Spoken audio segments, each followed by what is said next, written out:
Hi, I'm Rubens Barrichello, and you're listening to Beyond the Grid. Bom dia a todos aqueles que falam português. And it's a pleasure for me to be here, really. Hi everyone, and welcome to Beyond the Grid, presented by the new Bose noise-cancelling headphones 700. I'm Tom Clarkson, and my guest this week is a man who experienced pretty much every emotion under the sun during his Formula One career. Early on, he had to deal with a huge accident at Imola in 1994, and then the death of his hero and friend Ayrton Senna just 2 days later. He went on to experience the euphoria of winning races for Ferrari, but also the disappointment of being forced to give up race wins for his teammate Michael Schumacher. And he also knew a thing or two about longevity, because no driver in history has driven in more Formula One races. I'm talking, of course, about Rubens Barrichello. Rubens and I caught up at Interlagos a couple of weeks ago, where just walking through the paddock with him was an uplifting experience. Everyone stopped to say hi and wish him well, and even when we settled down in the F1 hospitality area to record the podcast, the goodwill wishes didn't stop then. His former boss, Ross Brawn, was sat on a table behind us, as you're going to hear a little bit later. I've known Rubens since his early Jordan days, and he hasn't changed. He's still the same passionate guy in love with racing as ever he was. It was lovely to see him again, and he had plenty to say. I hope you enjoy our conversation.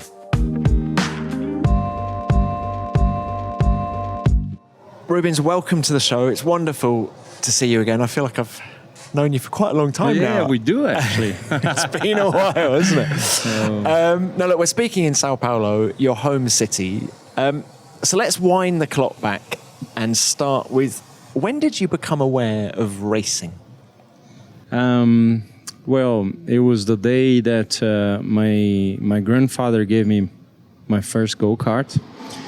It was on the parking lot of the Interlagos go-kart track. The parking lot, because the track wasn't open, and we found a way to actually just go around, and it was the only time I actually drove on the parking lot of that go-kart track. But I became aware of something very special, like a real love, and I just I couldn't stop asking my father for more and more. And he made me aware that we didn't have the money to get me to the racing, but he could get me for practice. And as he went, then we know a little bit of the story, but it's that was the first time I just fell in love with it. But were you aware of racing prior to that moment? Had you been to Interlagos before to watch the Grand Prix?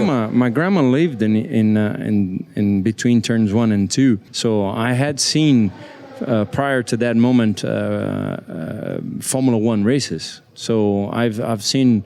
There was a time when you remember that Lotus SX. It was 79, I think. The SX was the sponsor, and Mario Andretti crashed right in front of us, and his tire was right in front of me, and I think I was 4 or 5, and I want to jump to grab the tire, and my mother never let me do that, and luckily she never did. But it was so close. It was something that we at the time. The house is still there now. My grandma passed 2 years ago, but the house is still there. But if you go there, there's a massive grandstand in front. At that time, on the late 70s, there was it was the best grandstand in the whole Interlagos. And from that moment then, seeing Mario crash in the Essex Lotus, was it always Formula One for you? Or was for me, it was always, of course, then throughout the career, we could see the likes of Emerson Fittipaldi coming back to do go-karts and then eventually do Indy cars and so on. But the F1 was always on my mind. You know, after that day on the parking lot, I visit the Copersucar factory, which was close to the Copersucar with Emerson whenever he was racing those yellow cars. And what do you mean you visited it? I just went there. Did you know Emerson? Or? Emerson knew I was racing because I raced with Christian Fittipaldi. So I just took my bike and went there. And in Interlagos, you could do those things. I went bicycling all the way. I mean, we from the racetrack to where I lived to the go-kart, it was like a triangle of a 3 kilometer. So I went there. I saw when Renault came to, on the 80s, they came to Interlagos and ran the track just for them for a full week. I knew the guys at the door, so I came bicycling and I saw the whole practice. So yeah, Formula One was all the back of my mind. And can you remember the moment you first met Emerson? Yes, it was on a racetrack, and I actually that day it was a bit. He came to see Christian, but I was on pole and Christian was second, and he took a picture with me, and I have that picture nowadays still. It's just amazing that he always, although he was on Christian's obviously favor because of family and so on, he always treated me so well. He was always nice to me. Fair. He was very fair, yes. So look, what is it about this place, Interlagos, and your Formula One career? You did 15 races here and didn't finish 11 of them. Yes. For a place that you've known all your life, that's a frustrating statistic. Yes, it is. And I think that so many times, because the second time I was here in 94, I finished fourth. I mean, it was, Senna spun and before everything collapsed with his death in Imola and so on. It was the race before. The first race was here. The second race was Aida. I finished fourth here, third in Aida. I was actually second in the championship with 7 points. I remember. So how mad was that on the podium at Aida in '94? It was my first podium. It was just phenomenal. And the thing that really strikes me is that Senna was there when I was on the podium, and he actually sent me a champagne to say that he had to leave the racetrack, but he was there and he saw it. So Formula One was always Formula One, and I had a love for it and I have a passion for it. And you just asked me, I mean, when I come to see the cars running in Interlagos, what is it? I mean, I just so many times I feel sick not to be in the car. I miss the bus and the adrenaline of going fast on a fast car. Even now, yeah. At 47. The other day I just drove the S5000 in Australia, which was a car that was really nice because it had 600 horsepower, and I drove the wings out of that car just to, I honestly, I didn't know what to expect, because at 47, for sure the speed is kind of having a tendency of going away.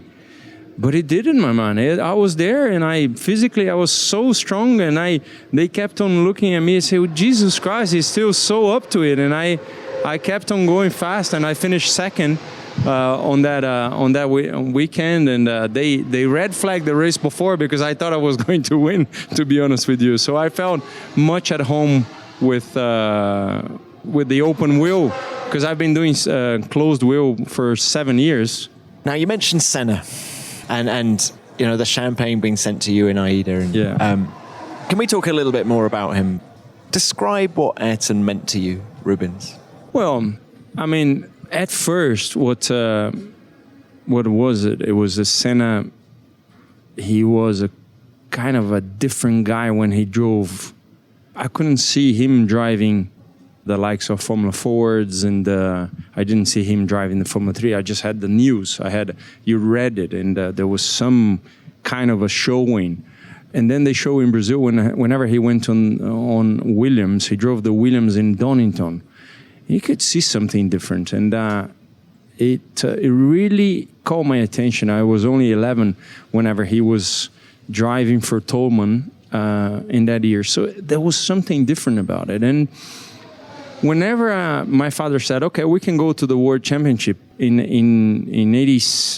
the end of '86," he said, "I'm going to search for money for us to go to the World Championship. Should we call Senna for a little chat and see what he thinks, which team?" I said, "Well, but do you know him?" He said, "No, but we can find. We can." I said, "Dad, this is a dream coming true. If you do that, that's amazing." And he called the DAP team, the DAP team, backed them and spoke to them, and we raced for them. And so who called? Your dad called them or Senna? My dad called Senna, which then called DAP to make the introduction, saying there's a fast Brazilian going there. And on that championship, the karting wasn't.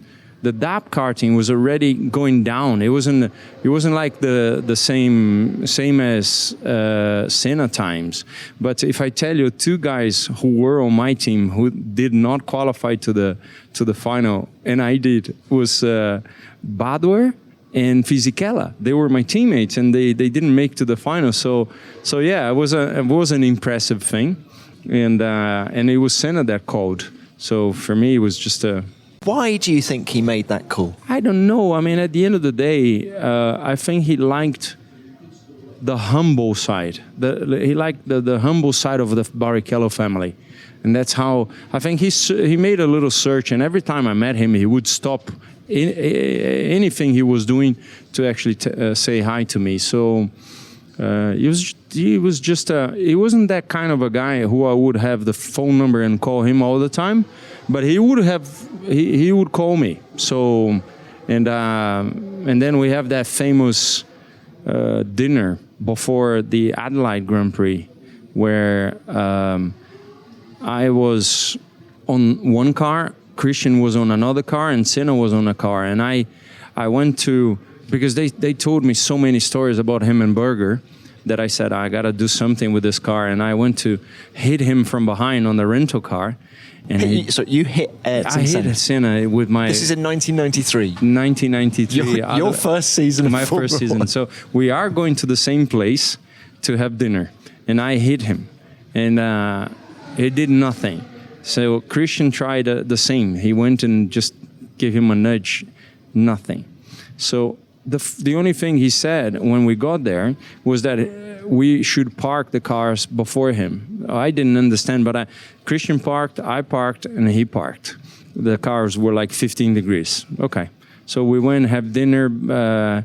He says, okay, so time to go to bed, blah, blah, blah. So he leaves like 5 minutes before he paid the bill, by the way. And whenever we got out of the restaurant, he's already reversing into our car, but it was such a smash. It was boom. My car went into Christian's car. He put first, and he went off. It was just so they said, don't play with Ayrton. He's dangerous. And I tell you, I remember still the noise of that aluminum and whatever it was on the cars, because I had to go in from the side of the passenger side and get into the wheel. And when I reversed, I could hear the noise going. It was just something else. Did you raise the subject with him the next day? He never talked about it. You never talked about this ever? He didn't want to talk about it. Happen. He pretended it never happened. So it was just a funny day that people said, okay, it's don't play with him because he's a bit of a he's a play guy. So it was funny. And Rubens, definitely Senna, not Piquet for you. Did Nelson Piquet ever offer advice? No, he never did. Were there sort of two camps? It was two either a Senna camps. person or a Piquet. In Brazil, there was always, there's a very few that you would ask if they like both. I mean, people do like both because whenever they finish first and second, yes. But if you were a Senna guy, you were never a Piquet guy for some reason. And did Ayrton give you any advice when you came in 93 about, I don't know, driving or the politics of Formula One? No, he just offered some advice, and it was he went to see, you remember Ayrton walking on the paddock. It was just crazy. Like it was like a bunch of 20, 30 people behind him. So he came into my pits of a Jordan pits in Kyalami to offer me first race. Yeah, first race help and so on. And it was, I couldn't believe my eyes that What did he say?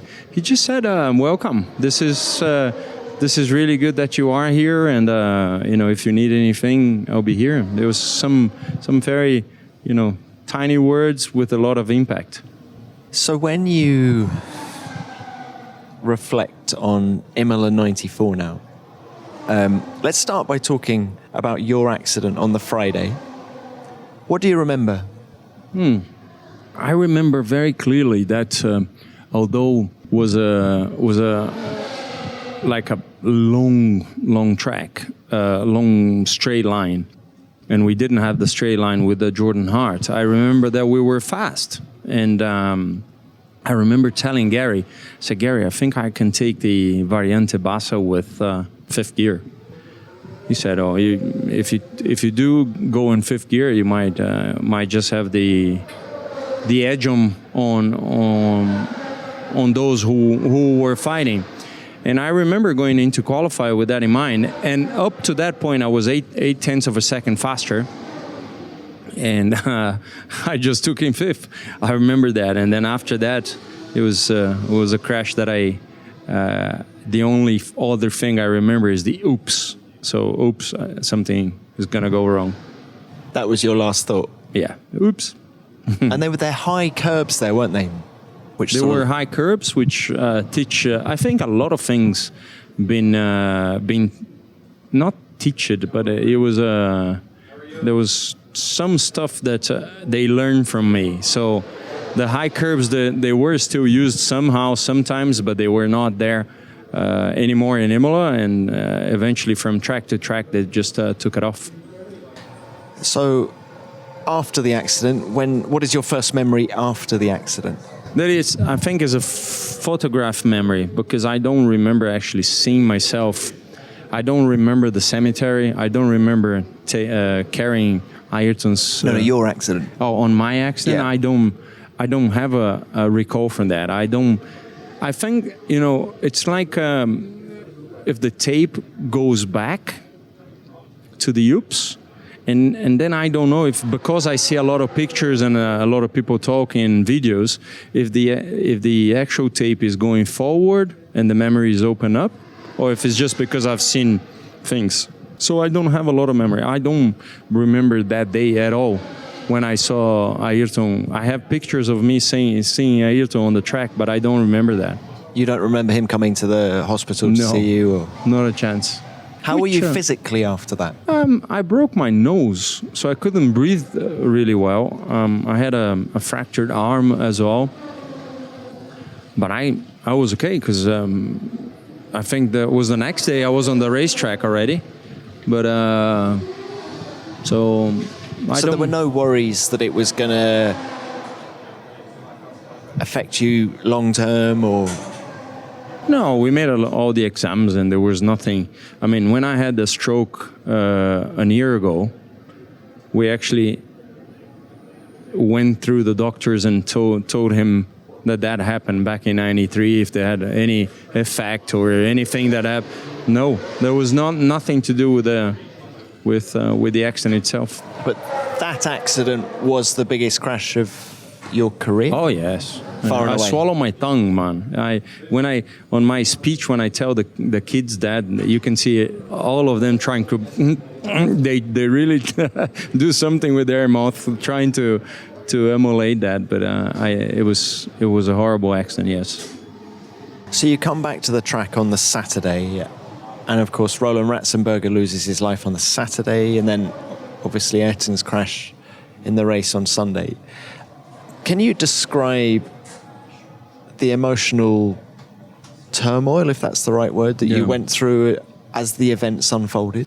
I think I've been very lucky in my whole life, Tom, and I believe the fact that I don't remember Roland's crash, and I don't remember the feeling of the emotions on the racetrack that day, I think that's a good thing in a way. See, I don't recall that day. So in a way, I think this is good. So I just I don't pretend to in a way. I don't make an effort. I mean, I remember Senna smiling. I remember him talking to me. I remember that day when we had fun on that dinner. But I talked to Gerhard the other day, and he for some reason. He talks to me like if he remembers Ayrton smiling as well. So we kept the good memories. And so you don't remember Roland's accident, and you don't remember Senna's I remember because there is a camera filming myself already back in England. I was on that Sunday. I remember that I was there, and there is a camera that is filming the whole race, and unluckily we just had the Senna's accident. So you were in England. You weren't at Imola. no, on Saturday I left because my crash was on Friday. At that time there was a Friday qualifying. So you were back in Cambridge, I think it was, in the UK? Yes, it was in Cambridge, yes. So, and then I had the feeling that everybody in the whole world had it. It's when Senna moved his head, we thought he was alive, that it was all okay. So just stand up and leave. That was the feeling. And you were sharing that house in Cambridge with other Brazilian drivers, weren't you? Yeah. Were you all together? And we were all together. I think one of them was racing like Formula 3 in somewhere in England. But yes, it was Roberto Xavier, Walter Salles, and Rosette. The four of us. So news comes through it. I think it was about 6 p.m. Italian time that Senna was dead. Did you? It was crazy searching for a ticket to get back to Brazil. Then it was madness with a whole BA TAM trying to get to Brazil. And I remember getting the next day to Brazil. That was your first focus. I want to get back for the funeral. Yes. What are your memories of that? Then we're just up the road from where we're sitting now. Yeah, I don't remember a lot, but like I said, I don't know if it's a confusion that I've seen a lot of pictures, a lot of filming, or if I do actually remember the thing. But and there's a lot of pictures there. I remember them saying the second row is going to be you and Christian because it's the next generation. The first row, I think, was Berger and Prost that carried him. So I was there, ready to take him. Were you surprised by the scale of the whole event and people lining the streets, or did you expect that? He was very Brazilian, and unfortunately, I don't know if this is a Brazilian thing or if this is a word thing. Unfortunately, we wait for someone to actually die or get sick to tell them that we love, that we care, and is something that I feel so sorry that's the way. I tell my kids all the time that they should do whatever they want to do now. Don't wait until tomorrow. We don't know tomorrow. So I think a lot of people do that, and in a way, there was no time to say goodbye to Senna. So it was something that we it was terrible for sure. It was incredible, the amount of people on the road, on the streets. Have you ever stopped to think what he might have gone on to do after a Formula One? I mean, I don't know. I think he was like me. He loved the racing, but he didn't like the. You think Senna would be racing stock cars now? I don't know if he would still be racing, but I don't see him working with F1 as a team manager, for example. That for sure I don't. And do you think politics? Was he? No, because he didn't like the politics sides. He just liked to drive, just like I did. So I survived because I loved it too much. The driving side. So Rubens, what about the impact of Ayrton's death on you and your career? Because suddenly the focus of Brazil was on the man I'm looking at now. And how did that affect you? Well, that made me, that was tough to begin with. Really tough, actually. Because 95, when we had the Peugeot engine and we had more power, and all of a sudden people saying, okay, Rubens is here, he's going to win. So we have all sorted. And so it was really tough when I first drove the car, and it was actually not better than the 94 car. So it was the using the left foot braking, and I was resting on the brake pedal, and we didn't get to know that for 6 races, and I had a deficit of speed on the straight line, and we only got to know later. But I tell you, the whole difficulty made me so much stronger. It made me prepare for the next phase, and made me keep on smiling. And still nowadays, I think the whole difficulty of our lives make us really a lot stronger. And if you can deal with, you can just keep on going.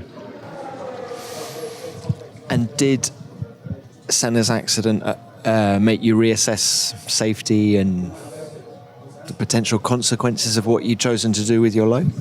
I was actually afraid to be afraid, because I had the accident, and 1 week after all this, I was already in the car in Silverstone. And I remember my thought was, okay, push like a crazy animal, because if you're gonna go over to overcome all the problems, you really need to crash now again. You need to be prepared to crash now again. And I remember I set my fastest lap time in Silverstone for the Jordan, and I was ready. I knew that was what I like it. And at age 21, you don't care much about the safety in a way. I've always been an okay guy for this type of thing, but it was just different at the time. I just wanted to be racing. When you're at home watching your favourite F1 driver, have you ever wondered how they make such an extreme sport look so easy? Think about the skill and precision that goes into every twist and turn that they take on track. Well, thanks to Amazon Web Services, we've got more insight into the sport than ever before. F1 uses machine learning and predictive modelling built on AWS to create critical race performance statistics, make race predictions, and give fans a deeper insight into the split-second decisions made by teams and drivers. And it's able to share these insights over television and digital platforms all over the world. Some of the most exciting racing comes from driver battles, when a chasing driver gets close enough to attempt an overtake. The AWS Battle Forecast analyzes track history and projected driver pace to provide an insight into developing driver battles during the race, which might not be so obvious to the eye. Pit Strategy Battle provides real-time insight on the position of the two rival drivers, the predicted gap after their pit stops, and percentage chance of an overtake, while Tyre Performance gives an indication of tyre wear on a performance scale, highlighting the relative degradation between two cars in a battle. And it's all powered by AWS's incredible machine learning and data analytics. Find out more at aws.com/F1 Insights. That's aws.com/F1 Insights. Right, let's get back to more stories from Rubens. Okay, now look, there's a few other people and moments in your career I'd love to talk to you about. One is Donington 93. Senna got all the accolades after the race, overtaking everybody on the opening lap, winning in the wet, of course. But some people listening to this might not be aware that you were up to second at one point. Yes. And then what was it, fuel pressure? I can't remember what it was. That's what they said at the time, but it was lack of fuel. Lack of fuel. Yeah, so, ran out of fuel. Fuel pressure then, yeah. we didn't have a fuel pressure because actually we run out of fuel. So. But Rubens, that race was a stunning one by you. Was that the moment, given that it was early in your Formula One career, was that the moment you felt you arrived? It was, because the first 2 races I didn't have a pit stop, and I was mad that I didn't have a pit stop. There was so much practice, and my car would break down before the pit stop. And I remember in the middle of the Donington race, I was actually laughing because I had done like 4 already, and I knew there was more coming on. I think I did 6 or 7, and it was plenty of practice on those days.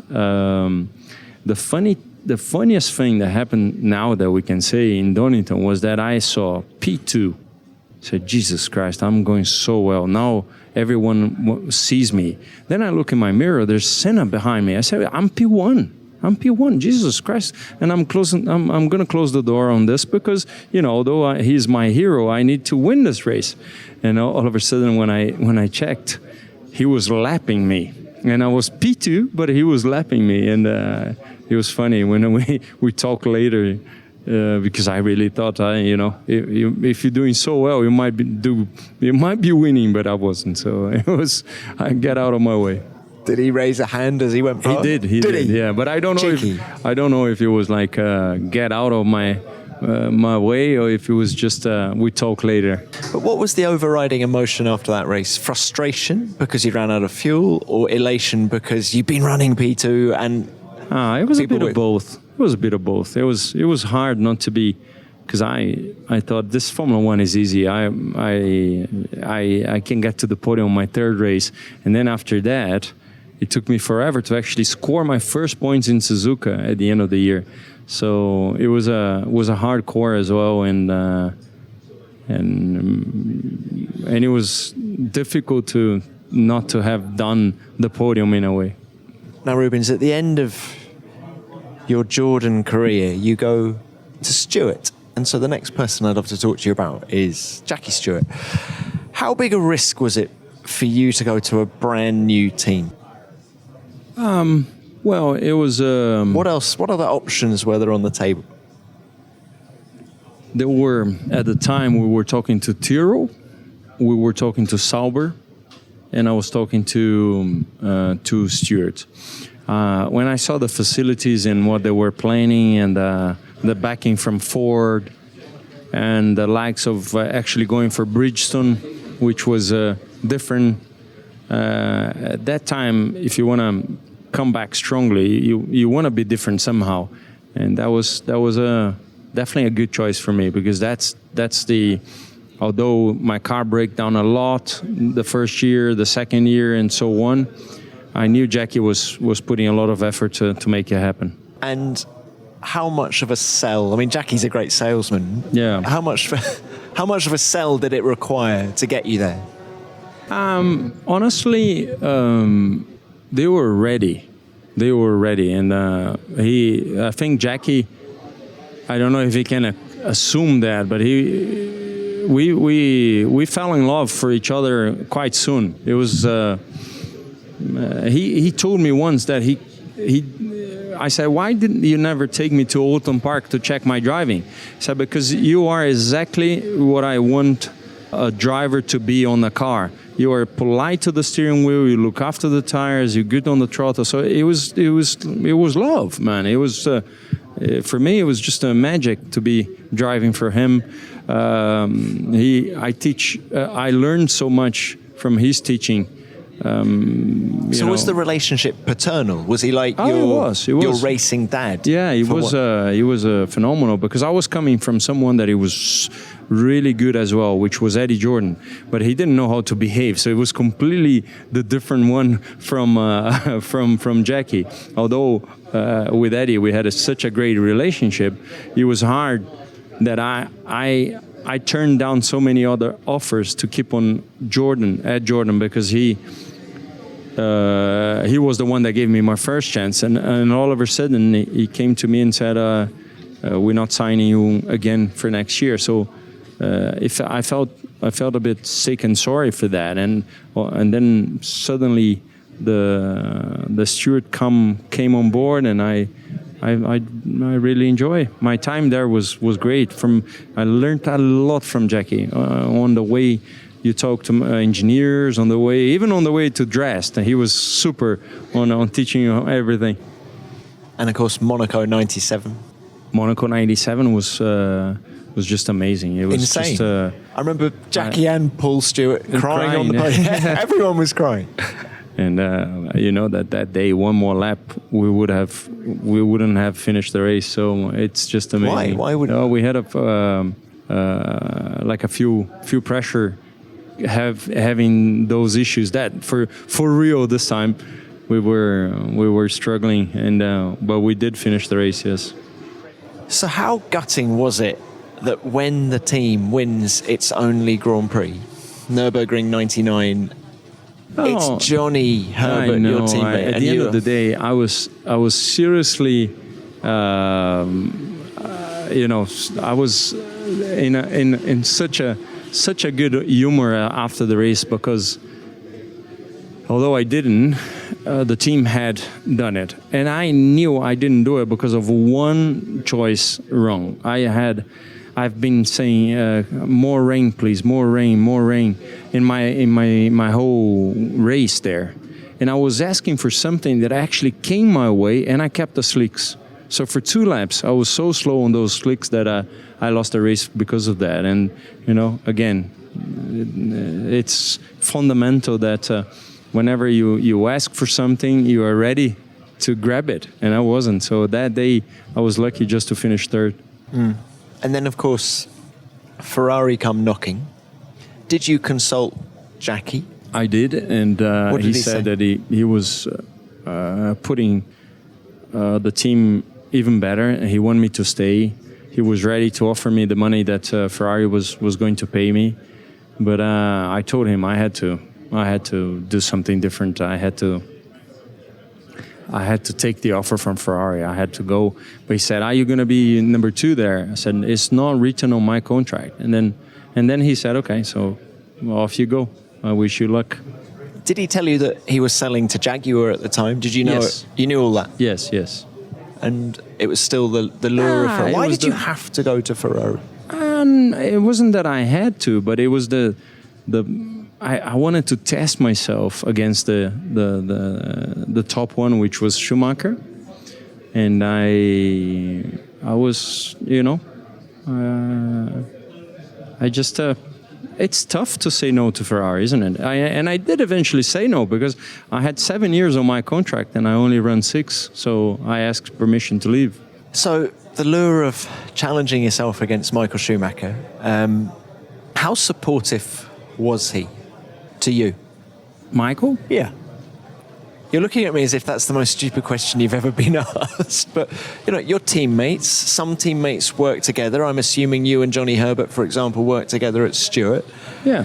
Was there a Chinese wall down the middle of the Ferrari pit garage? And you just never... No. I've always made friends and I've always had a great relationship with my teammates. But do you include Michael when you say that? I do, but he was never supportive. It's not the right word. It's not like he would never been there to offer help. So I never asked because there are teammates that you go and ask, and you can see that he's, for example, Eddie Irvine. You ask him. He said, "I don't know which gear I take the corner." Then I got pissed one day because I said, "How the hell the guy doesn't know what gear?" And he doesn't really know. It's just he doesn't think. He just do it naturally. So you have to learn people. But with Michael, it was different. He was a bit naive in a way that he worked his way. So many times I grabbed my chair because the meeting was already finished. And then they started another meeting with just Michael there. And I said, this is funny. I took my chair and just would sit there, say nothing and just stay there. So I had to... Did you feel from the start then that you were actually walking into Michael Schumacher's team? It wasn't really Ferrari, it was Eventually I felt that. Eventually he... I felt that the team was his. And how long did it take for that realization to drop? But it never dropped my emotion of actually seeing that I had to overcome all the problems to become better and better and to race against the best. It wasn't that, this engine was for him and this engine is for Rubens. I think they've done such a good job on the year 2000 already that engines were pure... they had the same amount of power. Okay, one special would have a choice to go to Michael, but I think that at the end of the day it was not a problem for me to race the same car as him. You know better than anybody because you've seen all the telemetry. What made Schumacher special? So if I ask you that question, what is it? He was super on high speeds. Super, like very, very gorgeous. He was the way I drove on the low speed was actually more. I was taking more speed out of it than him. So I remember so many times Ross telling him that he had to do something different. I became so much better on the high speed because of him too. So I think we both went to another level of pushing each other. So it was good.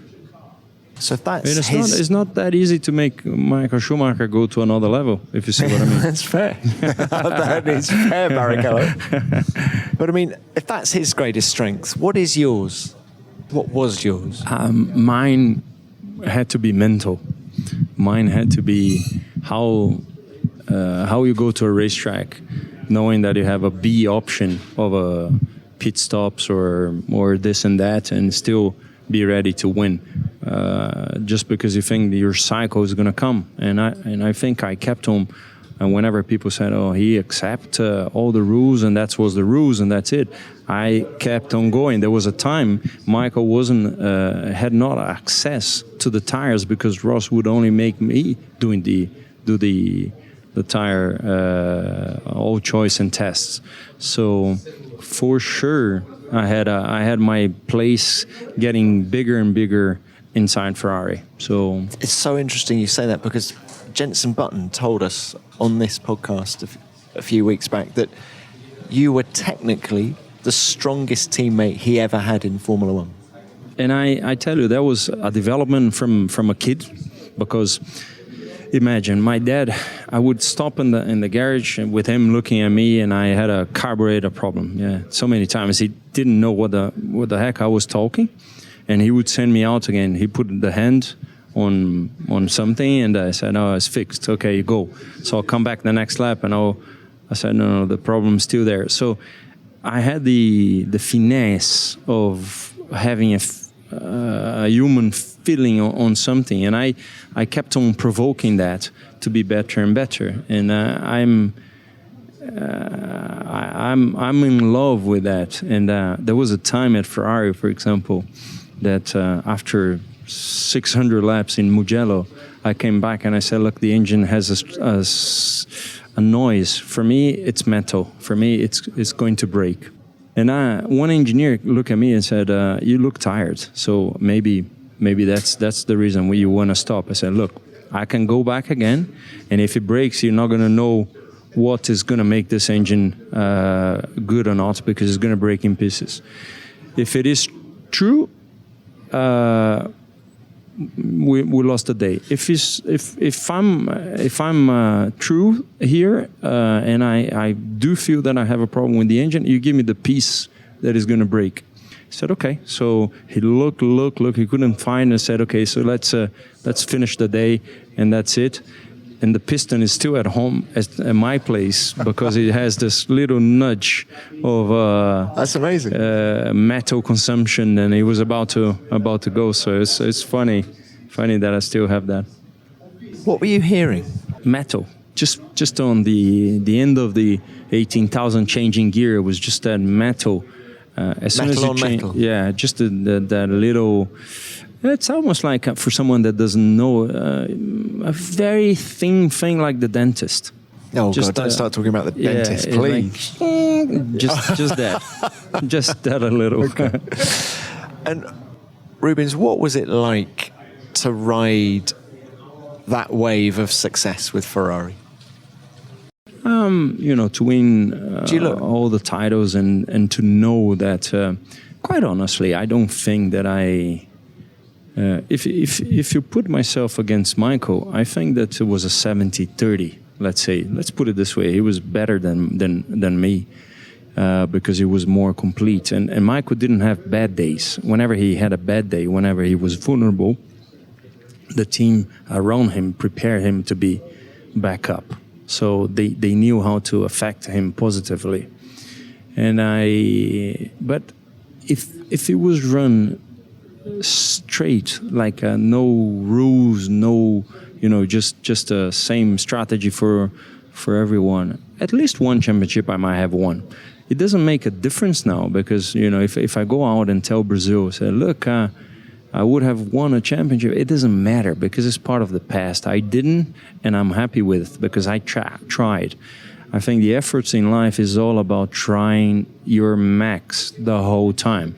The people said, "Why you didn't go to to see the Interlagos practice on Friday, because I spent the time in the stock car factory, because we need to make it better if we were trying to win the championship. There is still 2 races to go. So it's part of me. It's my passion to, with my feeling, if someone believes on my feeling, just to keep on going. And I think I gave it all to Ferrari in those days.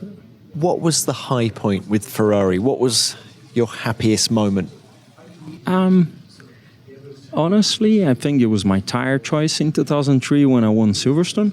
Because they said, you're crazy. You're never going to make it work. I said, oh, I like that tire. And Michael never went to that tire. And I was superior, so much superior. When I put on pole, I could run the outside, the inside. It's quite fascinating that I ask you for your high point of Ferrari and you actually pick a tyre choice. It could have been the euphoria of walking down the street in Maranello and everyone wanting your autograph. I don't know, but you just pick a tyre choice in Silverstone. I took a tyre choice because that great feeling of driving that car in Silverstone, which was just I was euphoric driving that car. I was so much superior than any other on that track that day that I think is the high. Of course, on the radio, whenever Ross came on the radio in Hockenheim 2000, and he tells me, everyone is stopping Rubens. You are the only one not stopping. I said, well, Ross, they got to be wrong because the track is dry. He said, it's impossible. You got to pit. I said, no, I'm not pitting. So that day, I think I got a lot of respect from the whole team as well. Rubens, that of course being your first win, Hockenheim 2000, because there were 2 races I wanted to ask you about. That is one of them. So much emotion after the race. It's like however many years of waiting. And what did you think of on the podium? Can you remember when? What made me cry on the podium, because I had cried already so much on the car and hugging all the team and so on. But what really made me cry on the podium was I remember I heard my dad voice saying, "We're not going to the Brazilian Championship go-karts because we don't have money." I remember that, and then he sold his Fiat 147 for me to go to the Brazilian Championship. And I won that championship, and I think that's the thing that really kept me on going. I mean, you cannot imagine. For me, that's why it was so easy for me to actually sacrifice. Okay, I wasn't happy at Ferrari so many times, but I sacrificed all the time because my father did it for me, and it was easy for me to see that I had to go. And I tell you, I've been so lucky in my whole career with the fact that I was ready to sacrifice, but God kept an eye on me. If you believe that it was back in 88 when I finished done go-karting, my father only had a little amount of money to buy me a Formula Ford. And he bought a Formula Ford that had 2 crashes already. And there was a car, one of those cars that go sideways on the straight. But we were happy because that's the only car that I had. That year, 88, Ford came to us and said, look, we need a car for the show, for the last race of the championship. So we're going to paint the car and we pay you the rental. So for next year, we give you a paint. You choose a paint. And for someone that had no money, we were jumping on the sofa just to say, okay, we got a paint. We can paint the way we like it. That car fell off the truck and it was done. It was over. They gave me a brand new Formula Ford car for the championship, and I won my first race on that car. How amazing is that story? And that's why so many times I keep on telling the Brazilian press, you guys want to talk to me about Austria again because of this and that. I mean, if you want to be serious about Austria, I can tell you everything. But I mean, my story is so much nicer than this. So why don't we focus on the positives instead of actually, Rubens backed off for Michael in Austria, you see? So that's why I talk little about Formula One in Brazil, because it just people just lose the focus. Yeah? Someone that had no money had not a chance. I mean, if they ever came to tell me when I was a kiddo, oh, you're going to have a chance to drive Formula One, even if it was for a year, I would have done. And the other day I was with Montoya, and Montoya said, how long did you drive in Formula One? I said, 19 years. He started laughing. Because I said, why are you laughing? He said, I only drove 6 and I thought it was forever. And I said, only 6, Montoya? You're just a crap driver. 6 years. So we had so much fun. Because 19, I thought Montoya would have driven for a lot more. He didn't. And he walked away mid-2006. Yeah. To go and do NASCAR with Chip Ganassi. Yeah, exactly. I don't know. I'm putting words into his mouth now, but I reckon there must be a bit of him that regrets that now.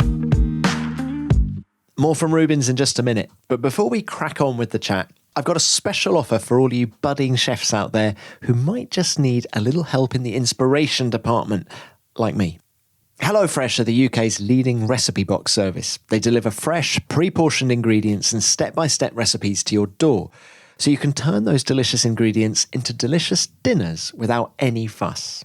I got sent one of these boxes to try, so naturally roped the family in as we whipped up a wonderful beef fried rice with green beans and red pepper. It was lovely to sit down for dinner together and spend more time chatting as a family and enjoying our meal rather than fussing in the kitchen. What's great is you can choose from 19 recipes every week, including rapid recipes, which you can whip up in 20 minutes or less. There's family favourites on the menu as well, a mix of British and world cuisine, and even lower calorie balanced meals if that's what you're after. Subscriptions are flexible with no fixed minimum term. So if for any reason you need to change your usual delivery, skip weeks if you're going on holiday, or alter your box size to suit your needs, you can. And they deliver 6 days a week. HelloFresh are offering our listeners £60 off 4 boxes. All you have to do is visit www.hellofresh.co.uk and enter the code GRID, G-R-I-D, at the checkout. Visit hellofresh.co.uk and enter the code GRID, G-R-I-D, at the checkout and try it for yourself. Right, back to Rubens. Rubens, what an incredible story of sacrifice and the other race I was going to talk to you about was Austria. Yeah. No, but in a way, there is a lot of story about Austria. Austria is talkable, you see, but not. It was created in a way in Brazil. It was memes about. But why Brazilian driver backed off and came away from the throttle, and I would never done that. People say I would never done that. So how come you say I would never done that if you didn't hear what I hear and what? That's what I say to the whole Brazilians. I say, look, I can't say 100%, but 99% of the whole population would have done exactly the same as me on that situation, because it was just I had just signed a contract for another 2 years. I didn't know what was coming. I didn't know what to say. So it was hard. It was really hard to not to have done it. And for sure, again, the same way as those curbs, the high curbs that I teach people that they shouldn't exist. That day in Austria, I was telling the whole world what it was going through with me for a long time. And they made better rules, the radio was open for public. And so I've always said they had to use me to something, but we made it better. Listen, how much... We're talking about Austria 2002, for those who aren't aware, when Rubens had to move over and let Michael Schumacher win the race. How much discussion was there over the radio before you actually did the deed and moved over? 8 laps. 8 laps worth of yes. of what was being said. You can ask him. He's sitting. So Ross Brawn is just behind us, I think. So on another interview. Yeah. So it's 8 laps worth conversations, and how did they explain it to you over 8 laps? They were trying to be minimal on words, and I kept on saying that. My point there was that in 2001. I had to do the same in Austria. because Austria, Silverstone, Interlagos, those tracks I was superior than Michael. It was almost like mental. I would go to a place I knew that I would qualify in front of him and race better. So 2001, it was DC. You know, both of them are sitting on the same room as us. So DC was he was winning the race. He won actually the race in Austria. I think he did anyway, 2001. And I was second and Michael third. And they asked me to change positions. And after the race, quite interestingly, I went to talk to them and I said, what would have happened if I was leading the race? I said, if you were leading the race, we would never ask you there. And that was my point 1 year after on those 8 laps. You guys told me that in my face. I said, oh, Rubens, we can talk later. I said, no, we got to talk now. The race is finishing. So, did your relationship with the team ever recover? It did because I wanted to. And they had to recover up to me. They had to give me back so many things that I was going after. There was no question. I never questioned that I had the same ability as Michael. I'm not saying that. Maybe it's not 17-30. Maybe it was 60-40. Maybe it was 55-45. Or maybe 80-20. It doesn't matter. I was mentally more prepared for more winning than whatever was offered to me. So whenever someone achieves that thought, he says, okay, yes, okay, that is the boy that won 5 titles in go-kart. He won Formula Opel Lotus, he won Formula 3. It's not, whenever he thinks, oh, that guy was the one that backed off the pedal, that is the wrong mental attitude, because that's what I say. I think 99% would have done the same. I think Michael was embarrassed. On the podium, he certainly looked embarrassed. But what about you guys away from the racetrack? The rivalry was intense on it. He never talked to me about that. He never talked to me about the US. Because the US, you remember when it was kind of him giving back whenever I was stronger than him that day in Indianapolis. But on the pit stops, he came in front of me. And I was running right behind him, and we came out of the turn 1 Indianapolis corner, and he backed off, and I swerved to the right because I almost crashed into him, and I backed off too. I said, "Well, what is that?" And all of a sudden, he backed off even more, and my car started to go. But maybe he thought, "Okay, he doesn't want because he's backing off, so I go." And I think, okay, he's kind of giving it to me. I got to take it. A win is a win. That's why the finish is so close. Because I think it was a question marks all the way through.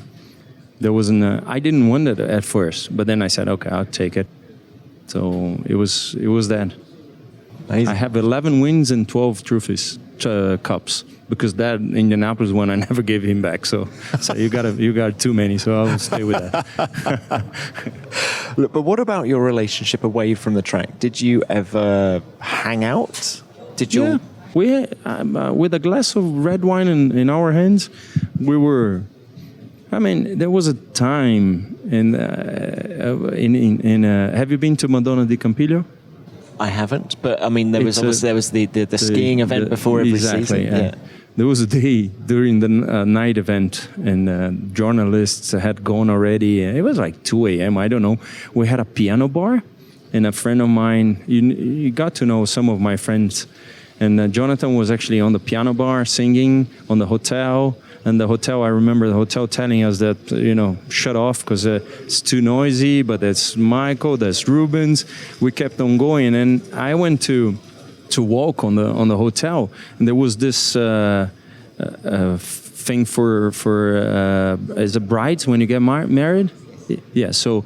And then I told Michael, if you dress the bride, I dress in the suit, and we go and walk husband and wife. And he said, okay. He did he dressed, in white. It was superb with his that odd face. Why are there no photographs of this? Oh, I don't know, man. I think that it was. That's great. They didn't allow pictures there. So I don't know if it was so funny. It was so funny. So the guy, he had a good humor side. Yeah. He really had. And every time he was drunk, in a way, it wasn't like many times that we got drunk. But there was a time in the karaoke in Japan. He came the to log me. cabin at Suzuka. He came to me and he hugged me and said, "Rubens Barrichello, you're getting every year you faster, faster, faster. You have to stop that." So it was funny. I remember those things with a good care. And then when you were no longer teammates, did the relationship get better or change? Or It was. I think he went back racing because he saw the success in 2009. Honestly, he came. He couldn't believe that I was still winning, and he might have thought if I'm there, I'll be winning too. And that's for me what forced his thoughts of going back into Formula One, and with the car that I was driving. Well, I did wanted to ask you about Brawn. How desperate did things get in the winter of 2008, 2009? Say that again? Just how desperate was the situation in terms of... Oh, it was totally job? desperation because I didn't have a job for 4 months. I kept phoning Ross, and he would say exactly the same words. "Rubens, I can't say much now. There's a lot going on. You are a high priority on my list, but I cannot tell you what's going on right now." I said, can I give a call to people? Can I help? He said, "No, you just stay there and believe." And that's what I did. I mean, my friends, even my ex-wife, she thought, "You're crazy." She saw me suffering so much, and she knew I wanted to live in Florida. She said, "Let's go to Florida. Let's live a year there, and let's forget about it." I said, "No, I'm going to be racing. It's going to happen." How could you be so convinced? I don't know. It was something from. It was on the stomach. It was something so real that because Bruno Senna had driven the car before. There was other people. It was so it was hard for people to believe that I was going to drive the car. But finally, it was a Friday. He calls me. In what month are we talking? January? We're talking already. It was a February 2009. Yeah, it was a Friday. And where were you? I was in our house on the countryside. In Brazil? In Brazil, and I see it's ringing from it was Ross, and I said, "Okay, I'm going outside to talk," and the next moment I come back crying. I said, I told you." What did Ross say? Can you remember what he said? He said, "When can you be here?" I said, "I can be there in 12 hours. You tell me I'm in Brazil, but I can't be there right now." And it was just phenomenal. It was the best feeling of my... And then it wasn't all for me the whole drive. It was 4x4 races because he didn't know if we didn't have success, he might have to employ someone to pay for it, for the drive. So I had drives and things. It wasn't just that easy, but it made me so good and so certain. So the first time... Ross, we're talking about you, Ross. We're talking about you, actually. How are you? The moment you phoned Rubens in February 2009 to say that we're game on. Yeah, it was one of the best decisions we made. Oh, you see, I cried my eyes that day, Ross. So it was the best day of my life. So, can you remember? It's so funny that she was sitting alongside us for another interview, yeah. and actually, it's nice to see you. Gave you a nice hug. Yeah. Rubens, can you remember the time you first drove that car? Was it in Barcelona? I think Jensen gave it a run out at Silverstone, and then the team went to Barcelona, and you drove it. Is that right? Yes, I think it was Barcelona, and he was the first one that drove the first day or the first half an hour or just the checkups. And I remember him putting two fingers out and just calling me, and I went to put my ear on his helmet, and he said, "We're gonna have fun this year, mate." Is that what Jensen said? Yeah. So it was. And then you drive the car. And that time, as soon as we went out and put a first lap time, it was people running. I said, what the hell is going on? And then they said, let's fill it up with fuel, because the car was so fast. So let's not show people, let's fill it up with fuel. And, because people, we were calling the attention. And we were still very fast, but people thought we were underweight to actually call for sponsors, because we never had the sponsor at that time. But how good? Can you remember that? You've always told me in the past, within a few corners.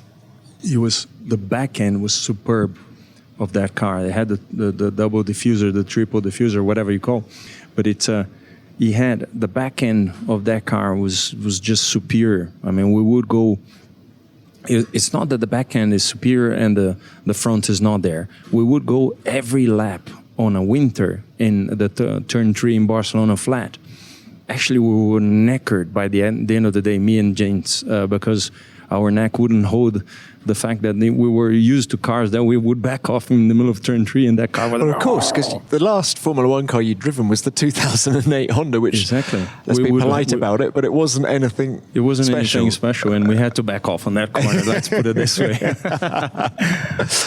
And so you win a couple of races. I'll never forget the European Grand Prix. You win in Valencia, and that look of elation, I can't think of another word really, on your face.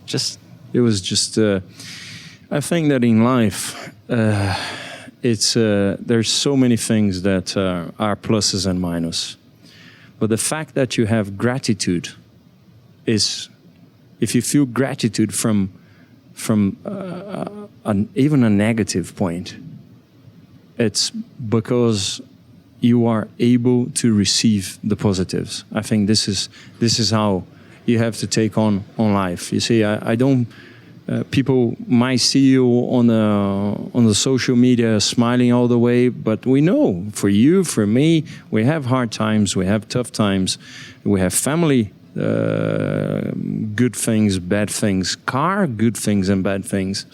If you work for it and you feel the gratitude, I think this is.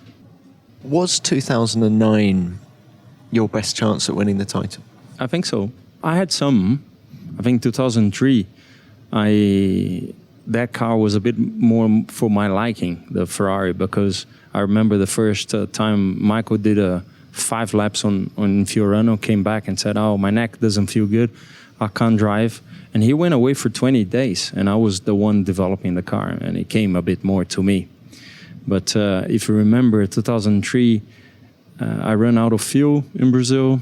How painful was that? Oh, that was horrible. Because you'd led here in 97 in the Stewart. Yes. But I mean, the race that you were down to win. 2003 was a definitive. Yeah. So, and it was even harder when they turned the engine on. So I knew it wasn't any problem. It was just a lack of fuel. And if you know that race, Michael would have stopped a lap before me.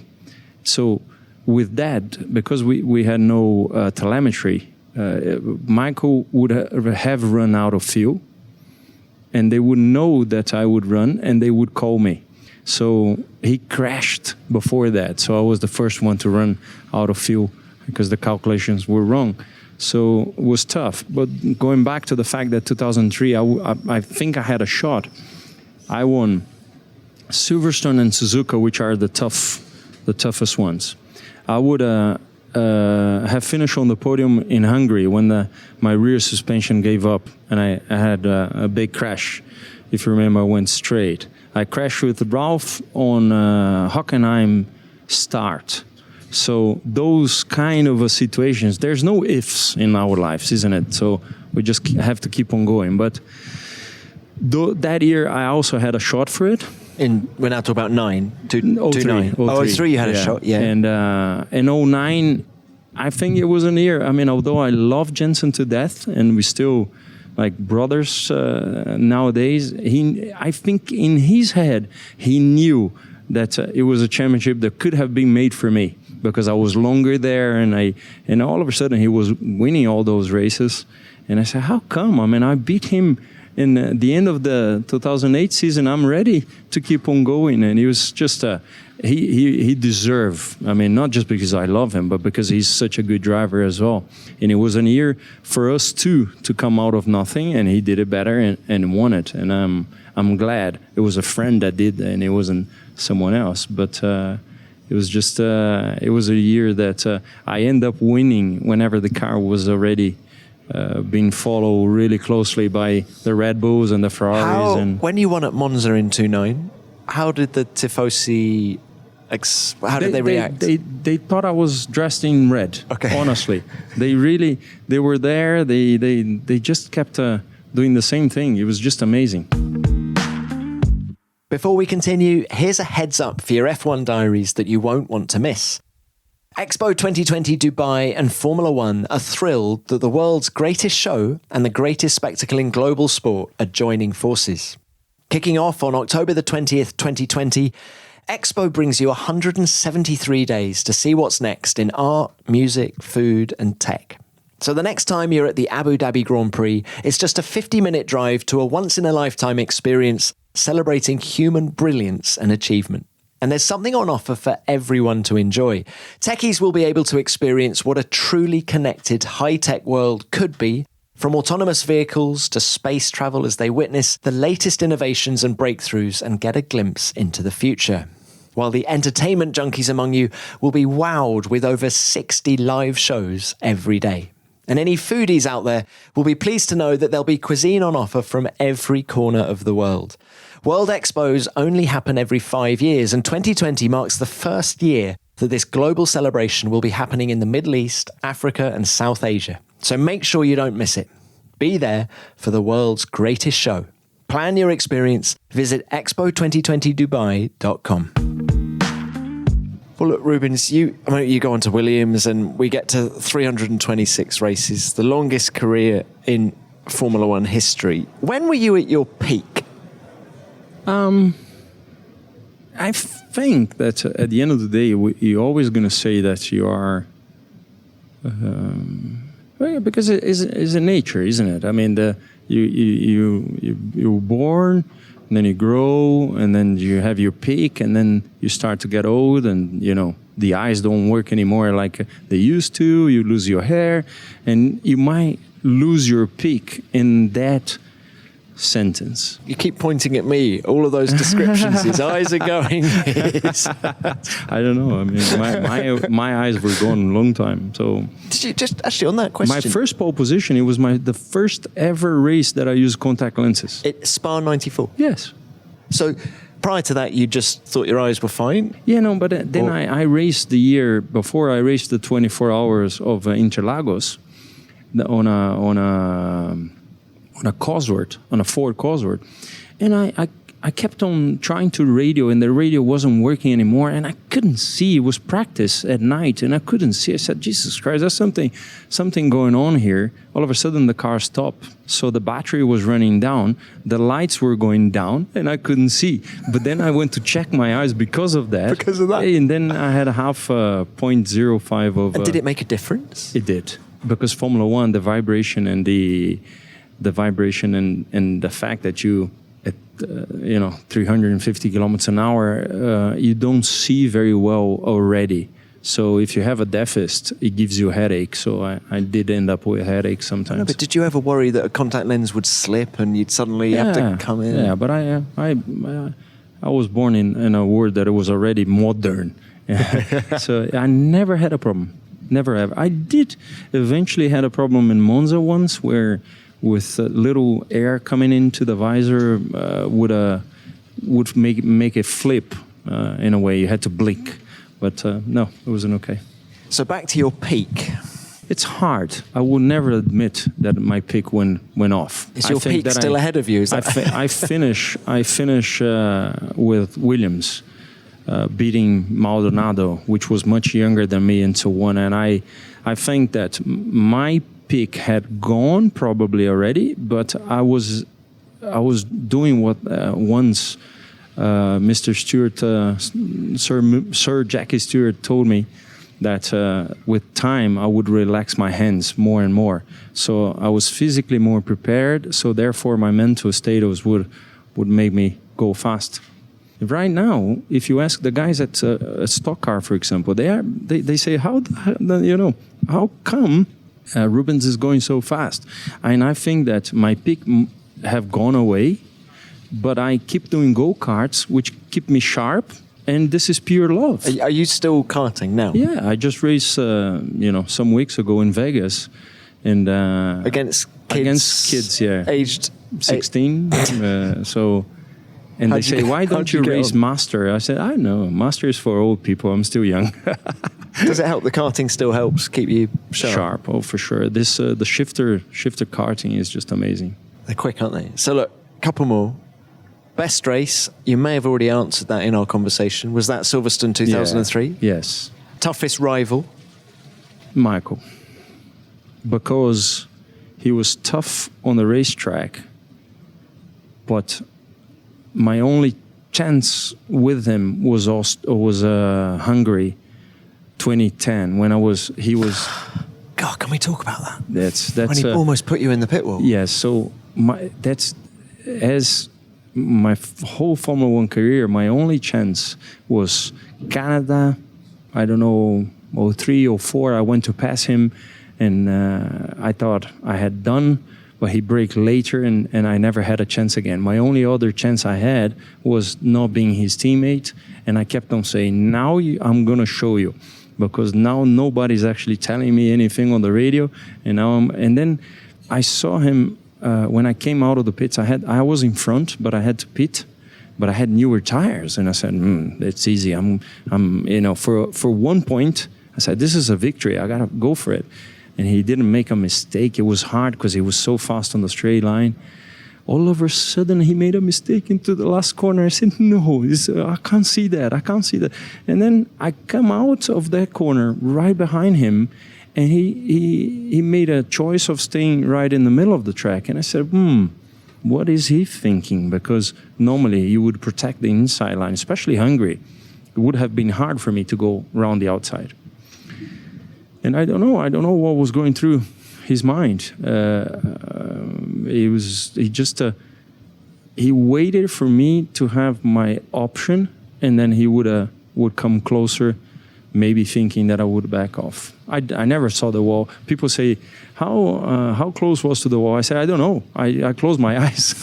I still do, looking at the footage now. Yeah, no, but it is close. But it was. Rubens, it's a cigarette paper. I mean, there was nothing. I mean, it was cheeky. Did you talk to him about it afterwards? No. He just sent me a message saying, I remember well, it was so polite. It was, if you ever thought I would put you in that danger, it wasn't, I didn't want that, and I hope that you understand, and so on. And I remember answering Brazilian way, like, ha, ha, ha, ha. I never thought of that.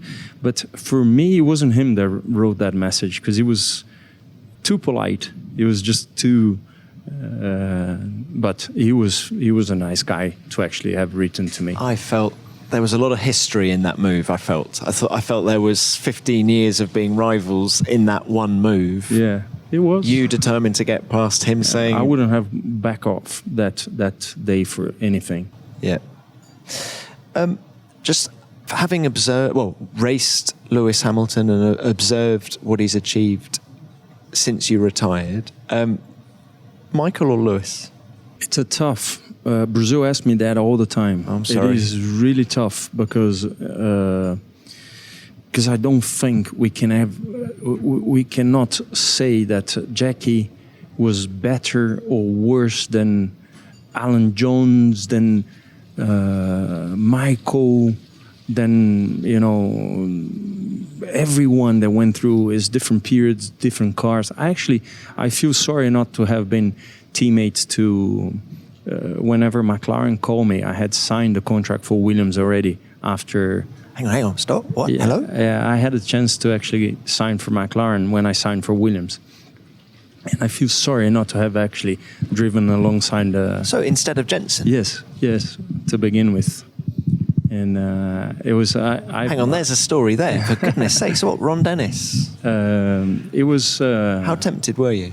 I was tempted, but I had signed already, and with my gratitude for things, I didn't want it to feel bad about it. You know, like Williams have always been a team that from the beginning, real racers and so on, and at the end, then yes or no, but I feel sorry. I wish I had driven. Lewis's teammate would have been fascinating. Yeah, it was. All right, so then I would have been able to answer that question to you. Yeah. But right now, I think, honestly, there was a time that I thought Lewis was losing it with life, but he recovered well. He really... What do you mean by that?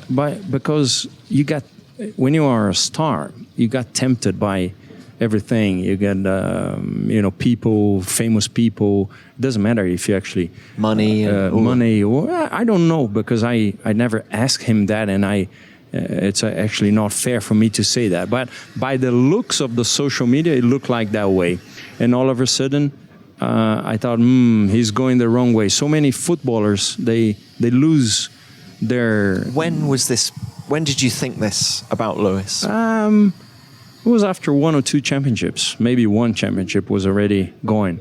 And I tell you, for me, he knows how to cope really well. He says, when I'm done Formula One, I might live in Los Angeles, which is great because he has good fun in those places. But when he comes here, he's still that humble guy and going for it. So talent for talent, I think he's going to win more championships than Michael.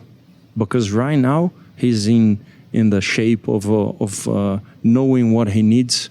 He's much better prepared than ever other time physically. And, I've been with Toto the last race here in Brazil, and him talking on the radio you can see he's breathing. So, I can see someone very special there. Okay. Biggest regret? I've worked my regrets, and I think those regrets have become the positive after that. So the negative was hard at the time, but then it made me go better. But there's no regret. There's no, what would have happened if in '95 I had signed for Benetton to be... Was that an option as well? Yeah. Oh my goodness, Rubens, all these stuff. I thought I sort of knew you. I could be Jean's Alessi. Sorry, you would have gone alongside Gerhard? Yes. No, I would have been Alessi's team. Oh, Alessi's team instead of Gerhard. Actually took my place because he came with a beer sponsor or something. And so, for example, what would have been... I had signed a contract for McLaren a long time back, but I was on that option that I could have stayed beside, like Mika, not driving and then staying, and I didn't want that. So there's so many things that could have happened that I don't regret. I just my mind goes to what if. Yeah, okay. So, I don't think Mika thought he was going to be the test driver. I think he thought that it was going to be him and Andretti in the car, didn't he? I think so.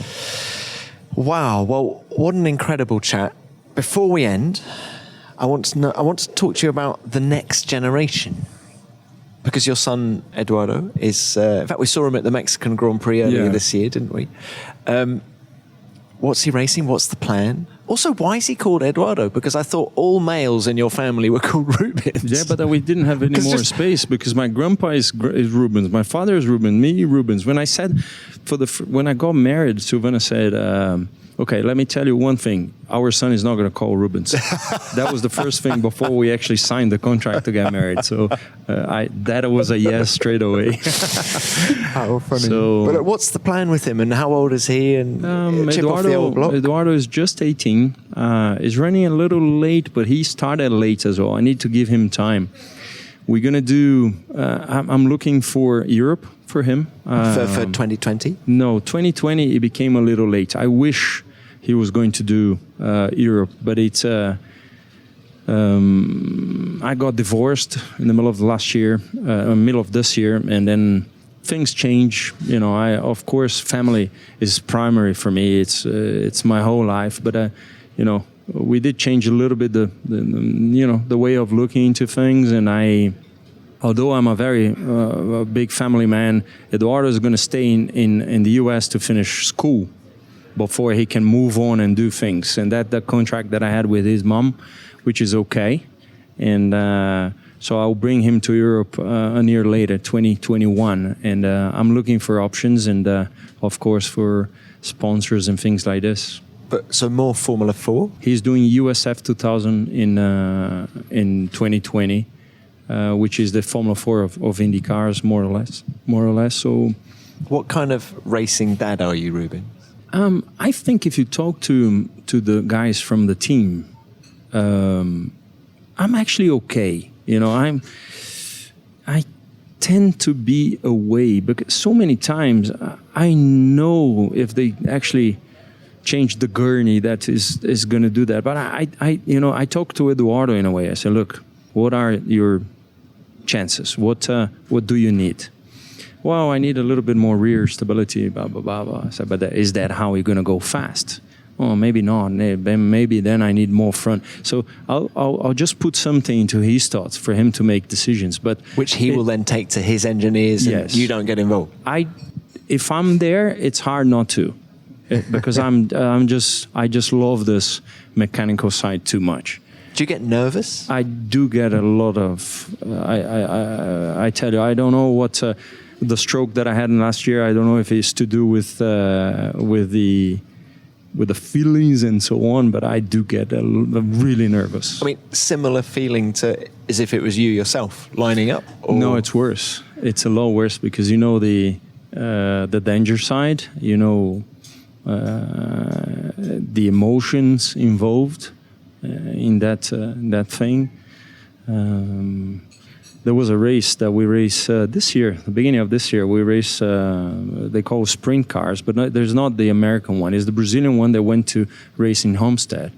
And they invite us. So I race one race and Eduardo would race another race.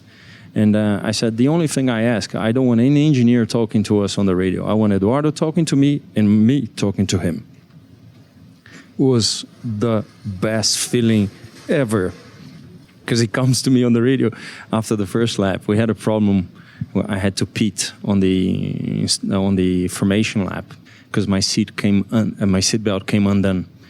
And I thought of racing without the seatbelt, but I said, this is so bad for me because there was a camera I was filming from my YouTube channel that I said, how irresponsible and how I'm going to be telling, the kids that this is nice. And so I decided to stop, put it. I was last and it was raining and everyone had slicks.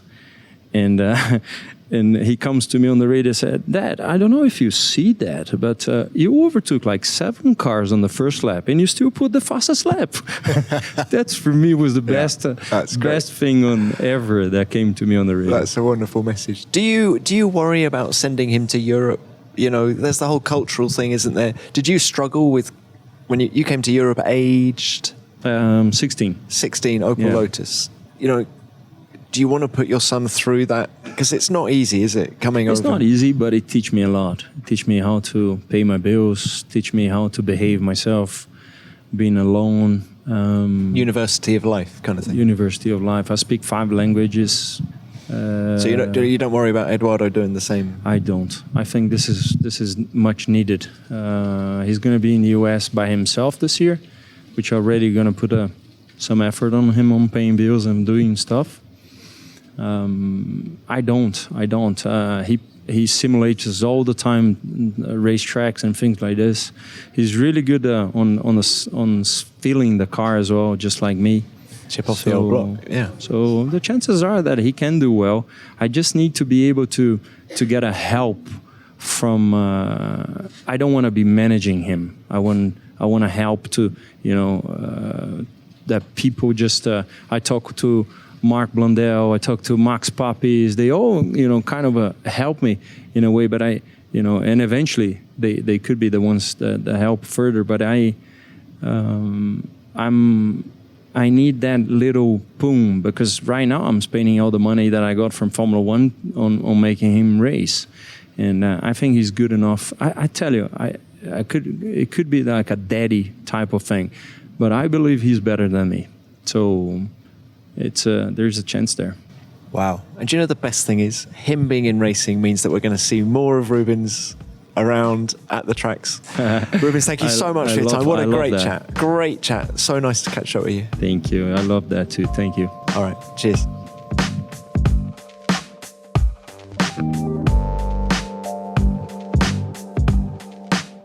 How do you begin to sum up a chat like that?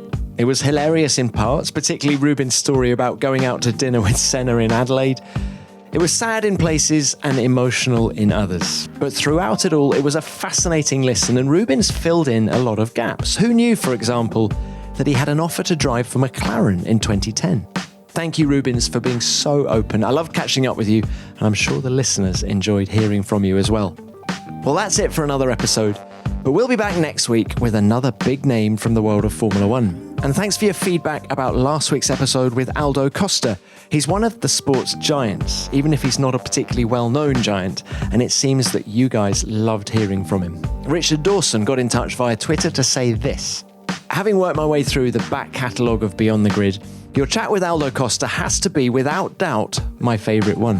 What a modest and fascinating man he is, and the fact that he's been part of 26 world titles speaks volumes. Indeed it does, Richard. Aldo's a great guy, and we wish him well at Dallara. As ever, please keep your feedback coming because we love it. Remember to use the hashtag F1BeyondTheGrid, and you can tweet me at Tom Clarkson F1.